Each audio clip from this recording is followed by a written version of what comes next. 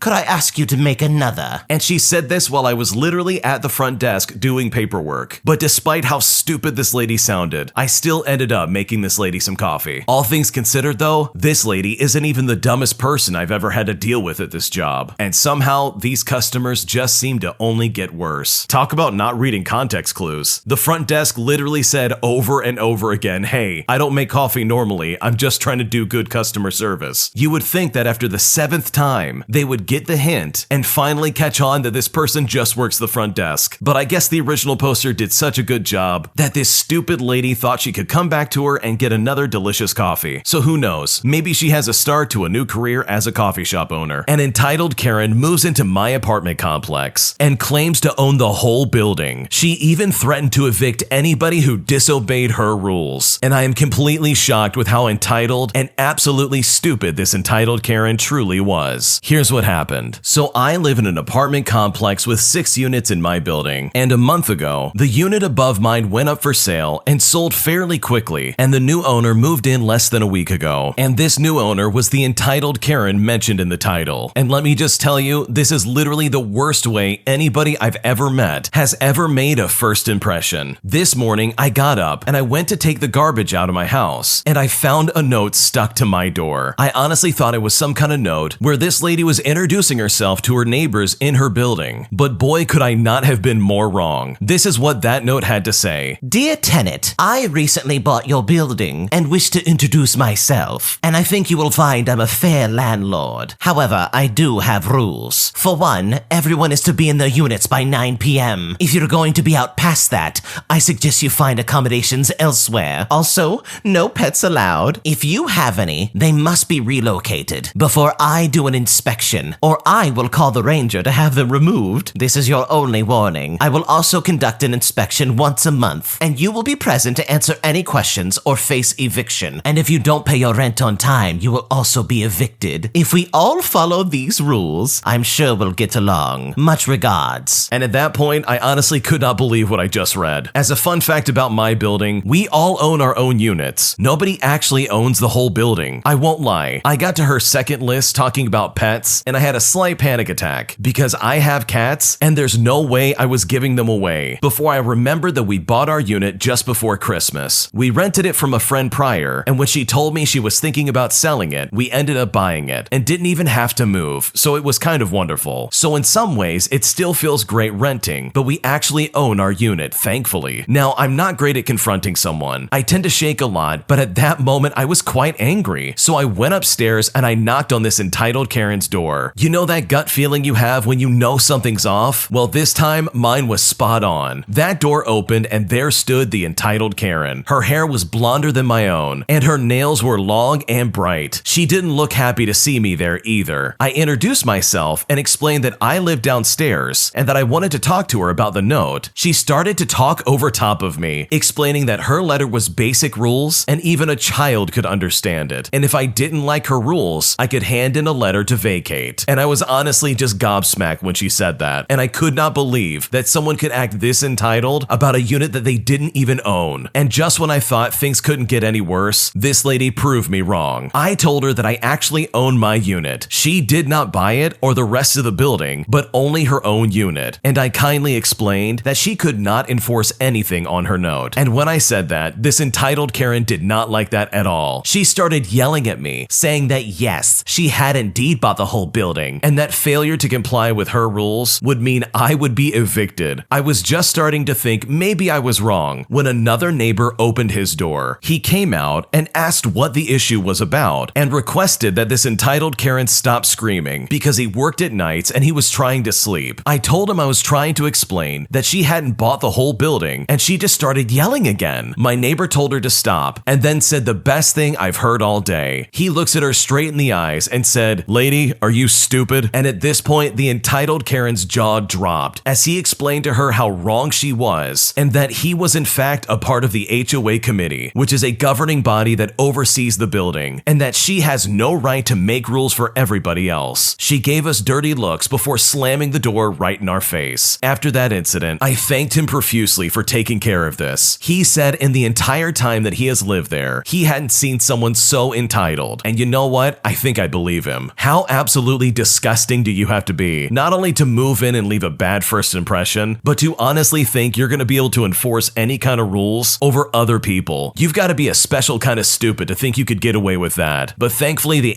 HOA committee member put this lady in her place. And hopefully, this entitled Karen learned her lesson that she can't just boss people around and pretend like she owns the building. An angry, entitled customer starts throwing things at me, and I honestly could not be more stunned. So I work as a cashier at one of those clothing stores that also have some other stuff in it. And one day, a while back, there was a long line of customers, and the computer systems we were using could not have picked a worse time to go bad. I'm talking no credit or debit cards were scanning, receipts wouldn't print, the loyalty program would not look anything up, everything was just going wrong all at once. Now, this store doesn't have a lot of people. They usually usually only put one cashier up front and call back up only when there's a long line. After a while of waiting and retrying things over and over again, I finally got the computer to work properly and continued checking out customers. By this point, I had called for backup twice and gotten no response. When I get to one customer, she tries to pay with Apple Pay, and then of course I have to tell her that we don't do that. She then has to go back into her car just to get her credit card, and since I'm not trained to not allow that from a customer, I just say yes. All while this is happening, I called for backup 3 more times, and I still got no response. At this point, I'm just standing there, looking at the extremely long line of customers. I figured that discarding the woman's transaction would be wasteful, so I just waited until she got back, or at least until backup would finally show up. At this point, she is taking a very, very long time to grab her card, and all the while, the next customer in line is getting incredibly upset and asks me if we're still waiting for the woman to come back with her card. When I say yes, she gets furious and throws whatever garbage she was trying to purchase at me and leaves the store. Thankfully, we do still have COVID barriers that protected me, but I was still shocked as nothing similar had ever happened to me ever before. Finally, backup and the woman arrive, and we can finally get to clearing out this long line of customers again. One lady did end up telling me that I was doing a good job and that I shouldn't let this get to me and that they better be paying me good to get treated like this. Another man joked with me about how crazy this woman was, and we had a good laugh about it overall. But hopefully that lady never comes back into our store again, because I honestly don't want anyone throwing things at me like that ever again. How terrible of a person do you have to be to start throwing things at a cashier all because you're tired of waiting in line? The level of entitlement there is just absolutely crazy, and it's just not fair for the cashier. The original poster goes on to say that no, they don't get paid that much as it is, but they're okay with it, and that's just the way it is at the moment. And I guess that's the best attitude to have. At least above anything else, you were able to at least have a good laugh about this, because I know if I was in that situation, I would probably be very frustrated and incredibly offended that someone would actually throw something at me while I'm doing my job. But you handled it like a champ, and hopefully that lady never comes back in, because working as a cashier sucks enough as it is, and having a customer come in just to throw things at you when they're frustrated is not going to help anybody out. My best friend has been cheating on his wife for years, and after I found out, I told him to never contact me again. Now, friends or family are trying to convince me to smooth things over, and I honestly don't know what to do. This situation is pretty fresh in my life, and I'm honestly quite angry. My best friend, we'll call him John, that's not his real name, has been friends with me for about 15 years. We became friends in school, and have been like brothers ever since. A few years ago, John got married to his wife, Jane. That's not her real name either. Unfortunately, Jane and I never really got along. Our viewpoints were radically different, and she said and did a lot of things that I found to be distasteful. She struck me as a huge snob and looked down on a lot of people I consider to be good friends for no reason other than the fact that they were not very rich or didn't get higher education, or they didn't get a respectable degree in her mind. Because of this, I didn't try to get very close to her or become better friends. I treated her cordially. I made small talk when needed, but that was honestly it. Privately, I did not expect the marriage to last. I figured John would come to his senses and get a divorce or something. 2 days ago, Jane turned up at my doorstep crying. She showed me a bunch of text messages as well as screenshots and other material from John's phone, proving pretty conclusively that he cheated on her and has been cheating on her for a very long time, nearly as long as they've been married. I did not expect this, given that I dislike her a lot. She knows I dislike her, our friends and family know I dislike her. I've been rather rude to her on a number of occasions, some of which were deserved, others not so much. The worst part of this is that John was one of my closest buddies, and he sat with me when I got cheated on by my ex. He knows how damaging this is, as well as how hurtful this can be for the other party, and he went ahead and cheated anyways. With text messages in hand, I confronted him and asked if any of this was true. He admitted that it was, which is when I told him to never get back in touch with me ever again. I dropped Jane off at her parents' house and told her to sort this out from her side, and I went home. I called my fiance and explained the whole situation to her. Thankfully, she agrees with me. However, while I was doing this, I learned that John had confessed all of this to several family members and mutual friends, and now they're trying to convince me that such a long friendship is not worth throwing away for someone I dislike. Some of them are even saying things like, I cannot expect other people to live up to my moral standards, which is just driving me nuts. Yes, I cannot expect people to not cheat, but I can very well kick them out of my life if they show such lack of integrity. My mother raised an important point point though. We've been close friends for so long that our friend circles and even family friendships are more or less completely mixed. When this gets worse, and it will